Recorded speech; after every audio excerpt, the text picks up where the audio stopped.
નમસ્કાર, આપ જોઈ રહ્યા છો સ્પાર્ક ટુડે ન્યૂઝ. ગણેશ ચતુર્થીના પાવન પર્વ પર ધવલ રાણાએ પોતાના ઘરમાં સ્થાપિત કરેલા ગણેશજી માટે અનોખી અને પર્યાવરણને અનુકૂળ થીમ તૈયાર કરીને સૌનું ધ્યાન ખેંચ્યું છે.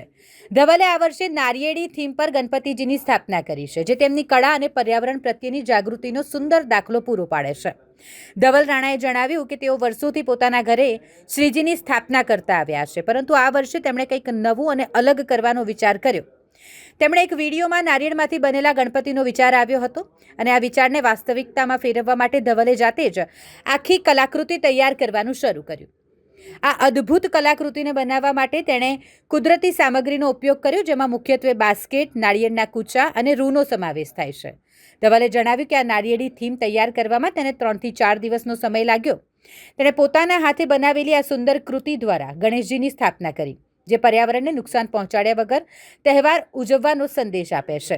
ધવલની આ પહેલથી લોકોમાં પર્યાવરણ મૈત્રીપૂર્ણ ગણેશ સ્થાપના પ્રત્યે જાગૃતિ ફેલાઈ રહી છે અને ઘણા લોકો તેમની આ અનોખી કલાકૃતિના વખાણ કરી રહ્યા છે. ધવલ સુભાષભાઈ રાણા છે મારું નામ. આપણે ગણપતિ વર્ષોથી બેસાડીએ જ છે ઘરે.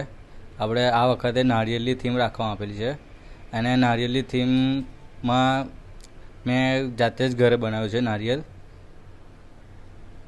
આ વિચાર ક્યાંથી આવ્યો તમને કે આ રીતના નાળિયેરમાં ગણપતિ બેસાડ્યું?